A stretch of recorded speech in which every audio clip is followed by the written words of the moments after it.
Shall we turn now in our Bibles to Genesis chapter 44 as we continue our study through the book of Genesis. Joseph's brothers have returned to Egypt the second time to buy grain. At the instructions of Joseph, they have brought their youngest brother Benjamin with them this time. Joseph has invited them to his house for lunch, and he has seated them around the table according to their age, and he is questioning them again concerning the well-being of their father, if he's in good health. And then he said, "Is this the younger brother," looking at Benjamin, "that you spoke to me about?" And they said, "Yes." And he said, "The Lord bless you, my son, be gracious to you." And he yearned so much to just go over and grab him and hug him, but he was still keeping his little game going. And so instead he just couldn't hold back anymore, so he went into the other room and just wept. Then he washed his face and came out and ordered lunch to be served.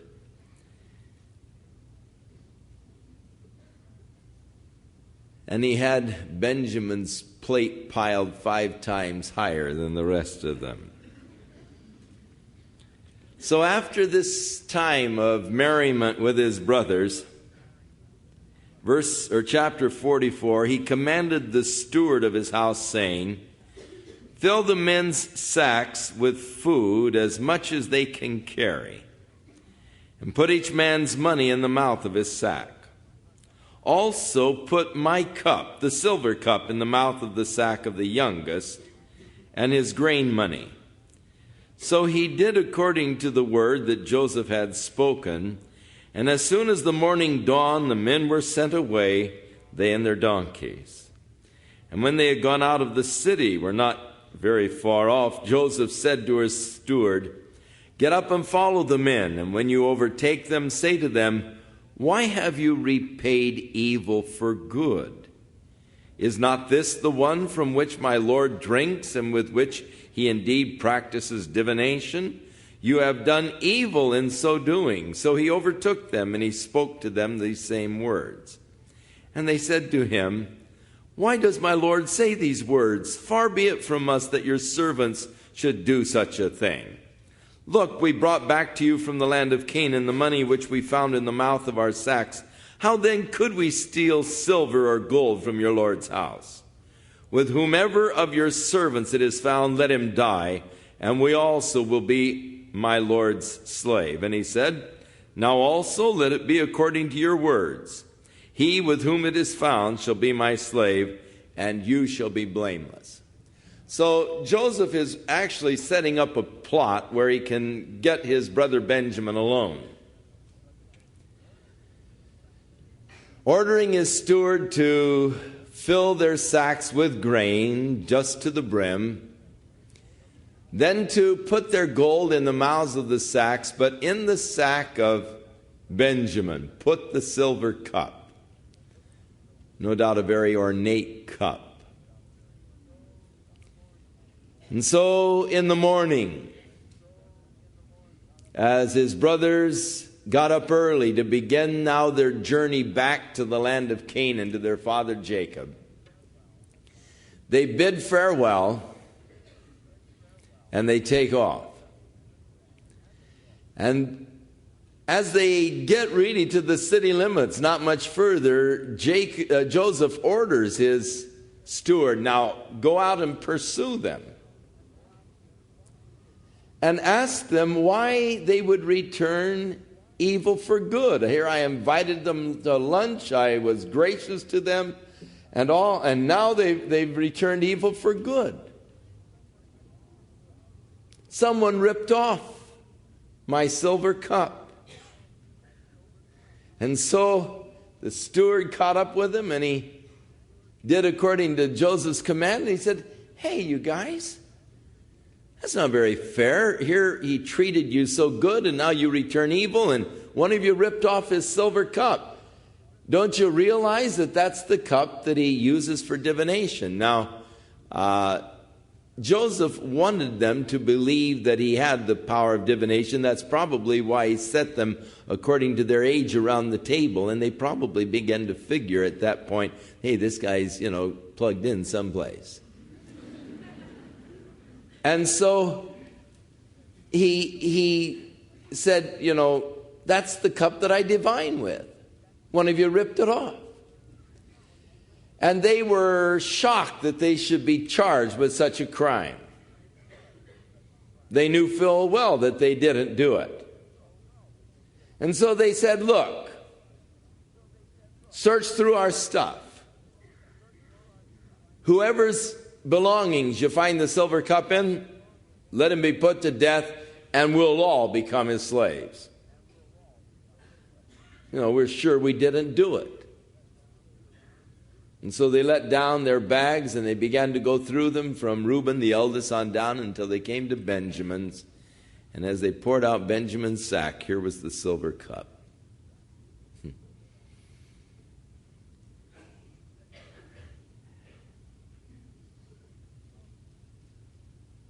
Now,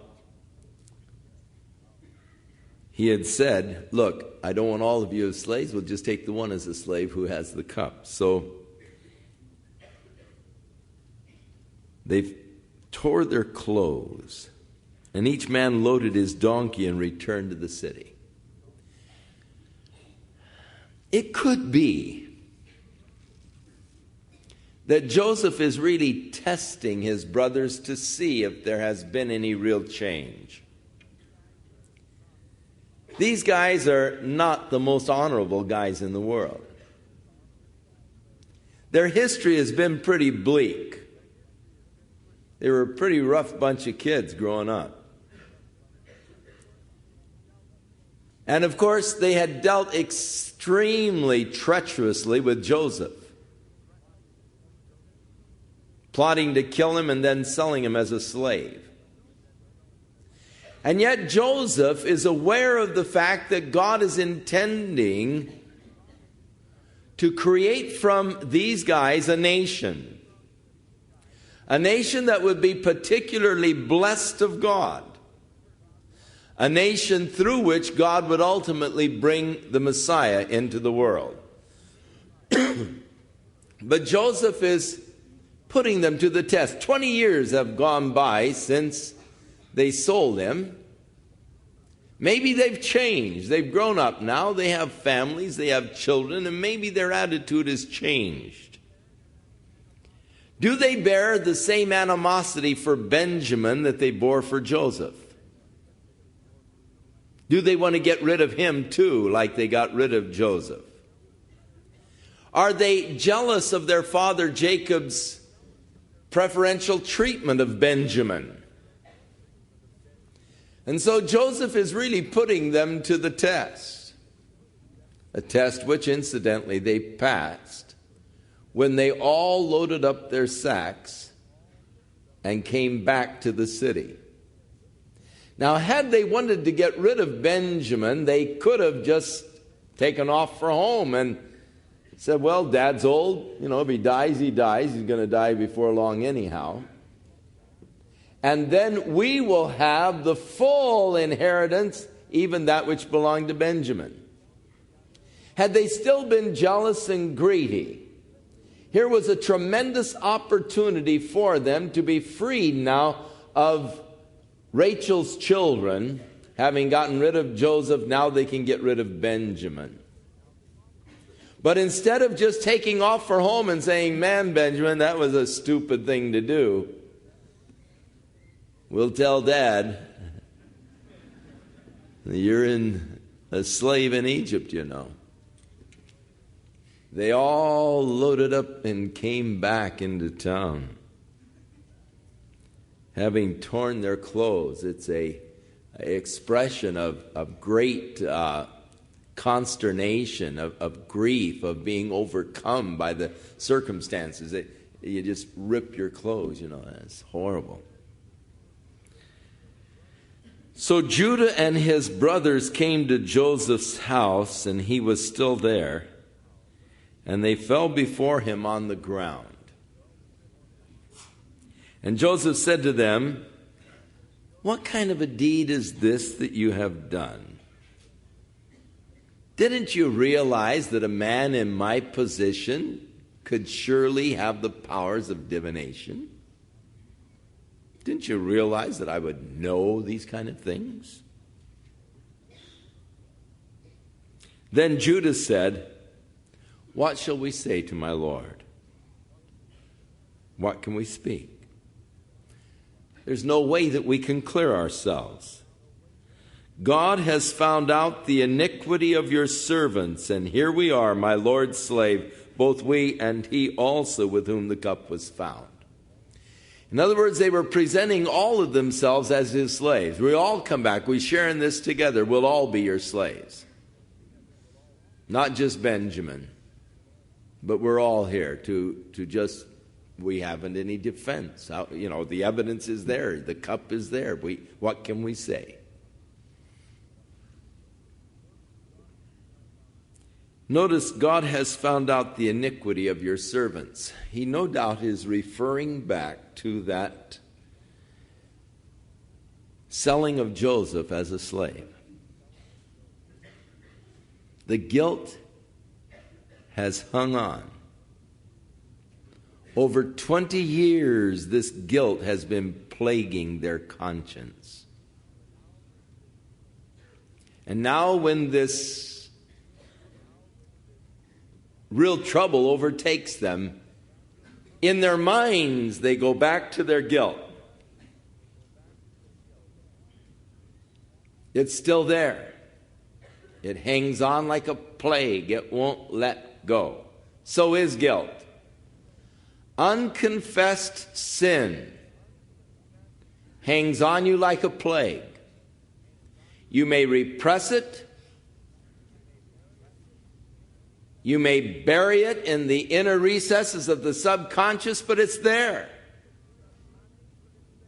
And sooner or later it comes out to plague you. Surely our iniquity has caught up with us. We are guilty.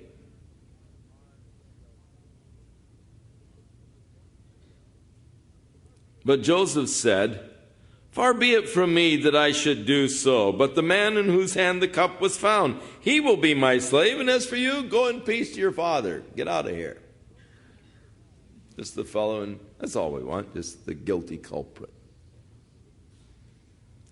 Then Judah came near to him and said, "O my Lord, please let your servant speak a word in my Lord's hearing, and do not let your anger burn against your servant, for you are even like Pharaoh. Now you asked us, saying, 'Have you a father or a brother?' And we said to my Lord, 'We have a father, an old man, and a child of his old age who is young. His brother is dead, and he alone is left of his mother's children, and his father loves him.' Then you said to your servants, 'Bring him down to me, that I may set my eyes on him.' And we said to my Lord, 'The lad cannot leave his father, for if it should leave his father would die.' But you said to your servants, 'Unless your youngest brother comes down with you, you shall see my face no more.' And so it was, when we went up to your servant, my father, that we told him the words of my Lord. And our father said, 'Go back and buy us a little food.' But we said, 'We cannot go down if our youngest brother isn't with us. Then we will go down, for we may not see the man's face unless our youngest brother is with us.' Then your servant, my father, said to us, 'You know that my wife bore me 2 sons.'" That's Rachel, and of course she died in childbirth with Benjamin. "And one of them went out from me, and I said, 'Surely he is torn to pieces, and I have not seen him since. But if you take this one also from me, and calamity befalls him, you shall bring down my gray hair with sorrow to the grave.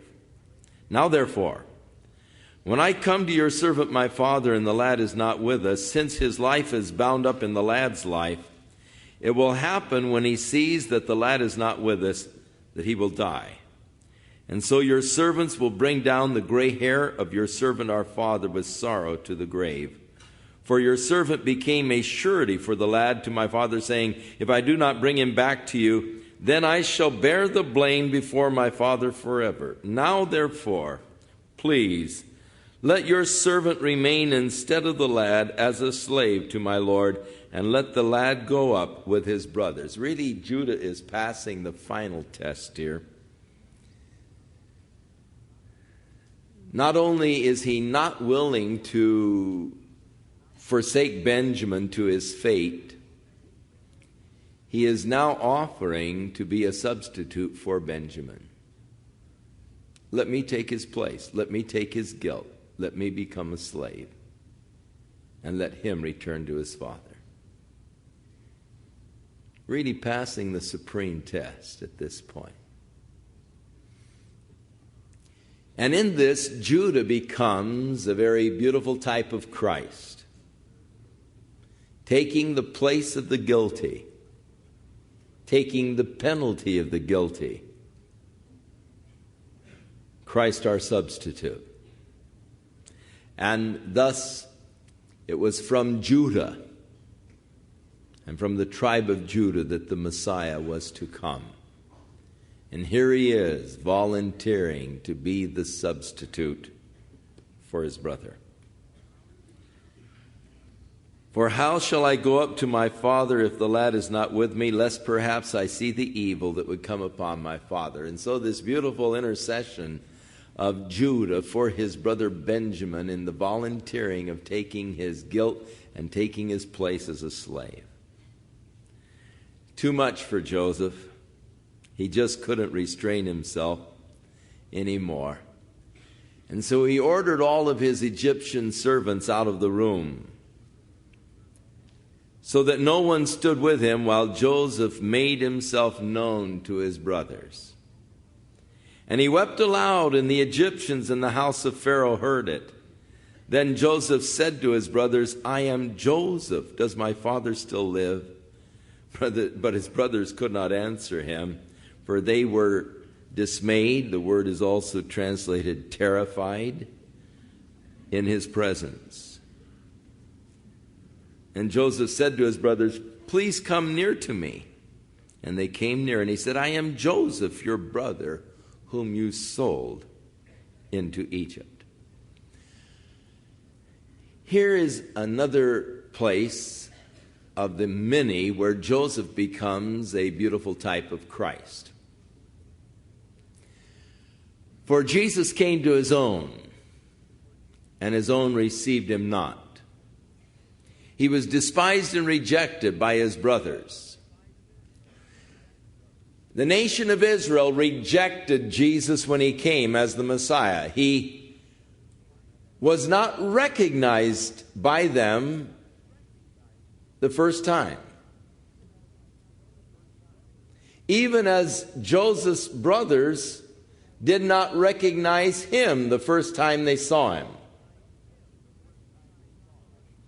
But the second time he saw his brothers is when he revealed himself to them. Even as Jesus will reveal himself to Israel when he comes again as their Messiah. Not recognized the first time, but reveals himself to them the second time. And there is that great prophecy of Zechariah that shall be fulfilled as they shall look upon him whom they have pierced. And they shall mourn over him as a mother mourns for her only son.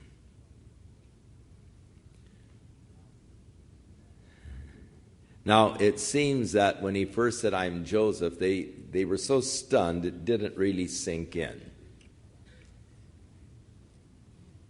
And they were terrified. They really didn't know at this point what was going to happen. And if this is Joseph, oh man, he's probably going to really take vengeance on all of us now. You know, we did such a dastardly thing to him. And now we're totally at his mercy. And he, no doubt, is going to really get even. I am Joseph. He said, come near to me, please. And he said, I am Joseph, your brother, whom you sold to Egypt. But now do not therefore be grieved nor angry with yourselves because you sold me here, for God sent me before you to preserve life. For these 2 years the famine has been in the land, and there are still 5 years in which there will be neither plowing nor harvesting. And God sent me before you to preserve a posterity for you in the earth, and to save your lives by great deliverance. So now it was not you who sent me here, but God. And so Joseph sees behind the obvious material things, and he sees into the realm of the Spirit. He sees now the eternal plan of God. He realizes that his coming to Egypt was providentially ordained by God. It was a part of God's plan for the preservation of the family. God, knowing that this horrible famine was going to come, 20 years before the famine, prepared for the family of Jacob to be preserved by sending Joseph ahead to Egypt. Now, Joseph had to go through a lot of pain, a lot of suffering, a lot of hardship in order for the purposes of God to be fulfilled.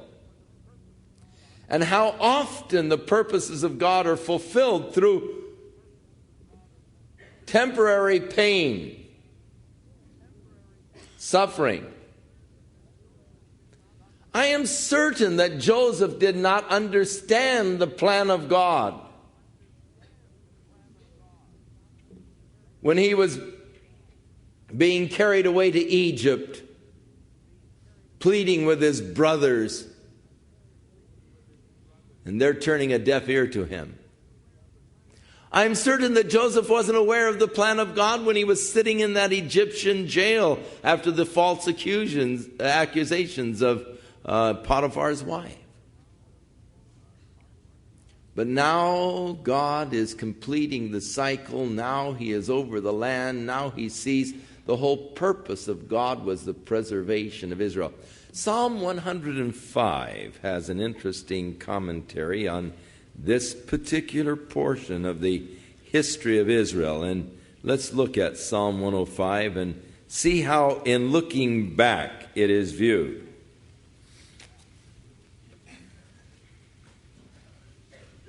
Beginning with verse 16. Moreover, he called for a famine in the land. He destroyed all the provision of bread. He sent a man before them, talking about God. He sent a man before them, Joseph, who was sold as a slave. They hurt his feet with fetters. He was laid in irons. So Joseph's experience in the prison wasn't all pleasant clubhouse. It wasn't like a lot of our prisons today. They call Chino Prison the country club. Not so with Joseph. He was in fetters. His feet were hurt with the fetters, and he was laid in irons. Now imagine being there in jail for at least 3 years, not knowing the plan or the purpose of God. Not really yet understanding. What a test of faith. What a test of faith in the love of God or the providential care of God for his children. Here's a man who's done nothing wrong. yet despised and hated by his brothers. Here is a man who has done nothing wrong and yet accused of rape, falsely accused of rape and thrown in the jail, put in irons and in fetters, and there he pains and hurts while he waits. Oh, I'm afraid that I would not have passed the test as well as Joseph. I'm afraid that in prison I would have been praying prayers that expressed really my doubt of God's goodness and love and concern for me.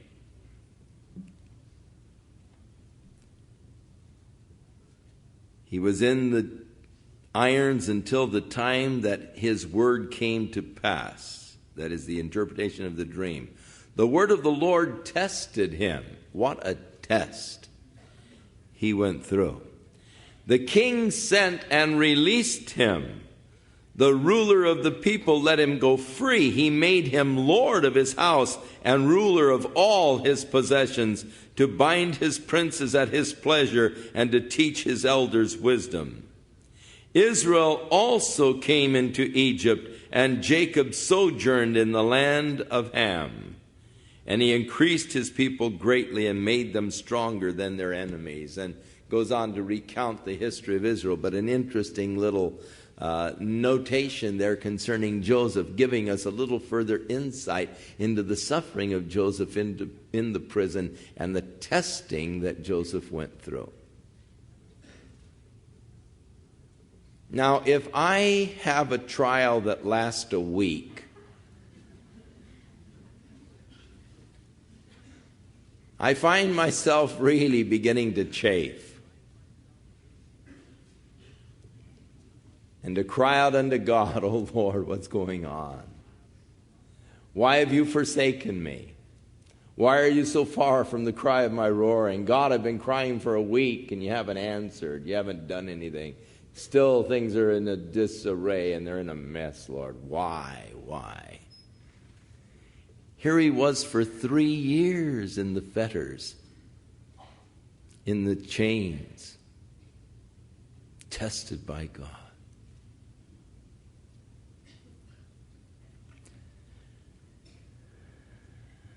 I see where I have a long way to go in my trust in God, in my confidence that God is in control, that God rules. This past week, the Lord put us to a good test. The fire in Santa Paula destroyed our avocado grove up there. Swept through, flames 100 feet high, wiped out 75% of the tree in our plastic pipe irrigation system. I'm sort of glad we've been in this portion of Genesis, because I'm anxious to see what the next chapter is, what God has in mind now. There's a purpose and a plan of God. And I thank God that when the news came, there was no panic. I was up at the conference center. Don came in. I was in bed with my grandchildren, and Don came in and said, "Just got a telephone call. The farm's been wiped out." Well, wonder what God has in mind. Wonder what the plan of God is now. Don't know yet. We may not know for a few months, a few years, who knows. But God has a plan. It's definitely the hand of God controls. And it was great to experience the peace of God in the midst of evil tidings. There is a scripture speaking of the children of God, says, "They shall not fear in the day of evil tidings." You don't get wiped out. Your trust is in God. Your confidence is in God, who is in control. And you just believe and trust that God has a purpose and a plan, and someday He will reveal it. So, Joseph realizes that these years of suffering that he went through were all a part of the plan of God. The plan of God to preserve his family during this period of drought and famine that was going to come in the land. So it was not you that sent me here, it was God. I realized that God's hand is behind it. You know, I am interested in how many times in the Scripture things that were intended for evil against the children of God, God had a plan and a purpose in them, and he turned them around for good. So many times we see this happening, and here's a classic example. His brothers intended it for evil, but God meant it for good. God's plan was being unfolded, even in the evil designs that they had against him. There's a beautiful scripture that says, "No weapon that is formed against you will prosper, for this is the heritage of the children of the Lord." Satan may shoot his arrows at you, but God will turn them around for your benefit, for your good. We have to trust in God. Believe that God is in control.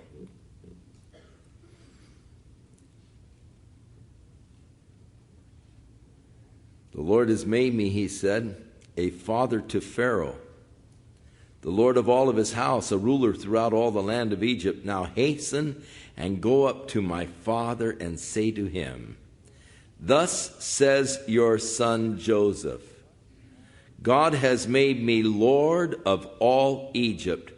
Come down to me and do not tarry. You shall dwell in the land of Goshen, and you shall be near me, you and your children, your children's children, your flocks and your herds, and all that you have." The land of Goshen was one of the most fertile areas of Egypt. It was in the Nile Delta, and it encompassed an area of about 900 square miles, which is roughly twice the size of the city of Los Angeles. And so you'll come down, you'll live here near me. Tell my dad what God has done for me. Made me the Lord over the land. There I will provide for you, lest you and your household and all that you have come to poverty, for there are still 5 years of this famine remaining. And behold, your eyes and the eyes of my brother Benjamin see that it is my mouth that speaks to you. Hey, it's me. I'm Joseph, your son. So you shall tell my father of all my glory in Egypt, and all that you have seen, and you shall hasten and bring my father down here. And then he fell on his brother Benjamin's neck, and he wept, and Benjamin wept on his neck. And moreover, he kissed all of his brothers and wept over them, and after that his brothers talked with him. Now they were rather speechless up to this point. They didn't know what was going on. I mean, they're just so totally shocked. This is our little brother Joseph, you know. Can't believe it. Now the report of it was heard in Pharaoh's house, saying, "Joseph's brothers have come." So it pleased Pharaoh and all of his servants well. Joseph was so loved in Egypt, they realized that this fellow had actually been the salvation of the nation. Had he not interpreted the dream, and had he not set up the storehouses of grain, they would really be hurting now. There would be starvation by now, but they're so appreciative to Joseph, and when they hear his brothers have come, everybody is happy and rejoicing. And Pharaoh said to Joseph, "Say to your brothers, do this, load your beast and depart and go to the land of Canaan.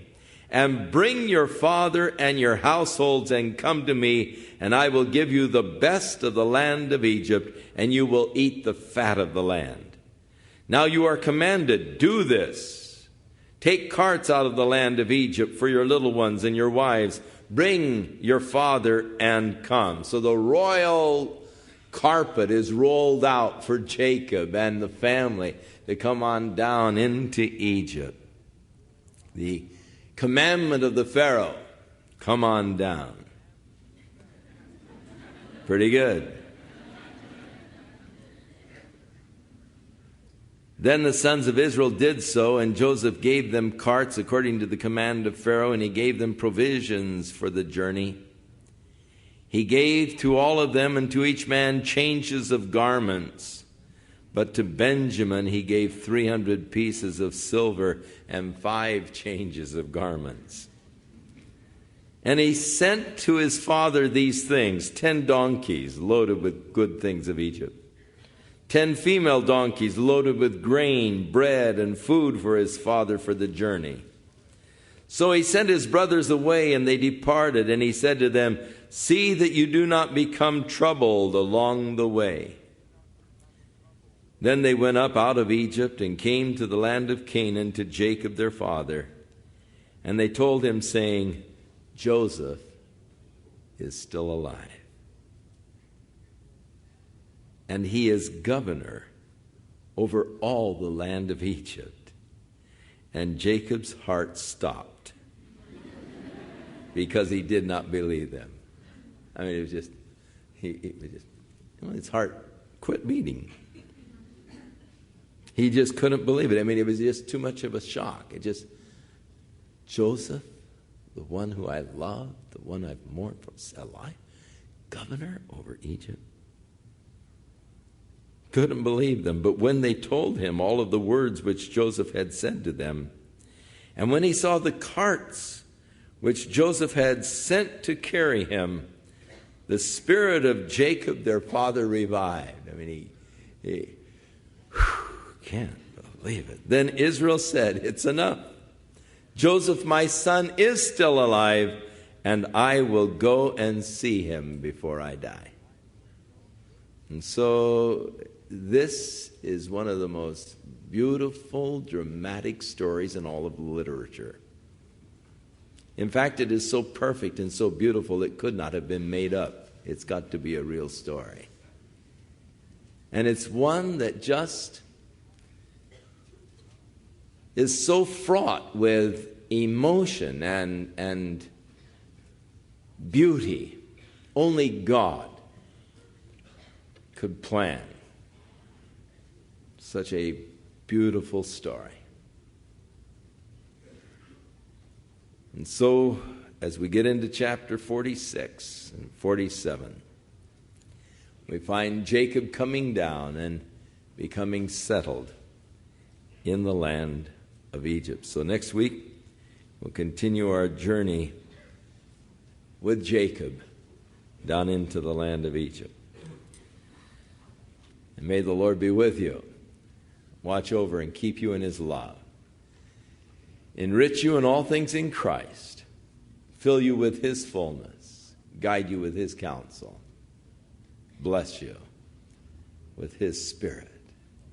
In Jesus' name.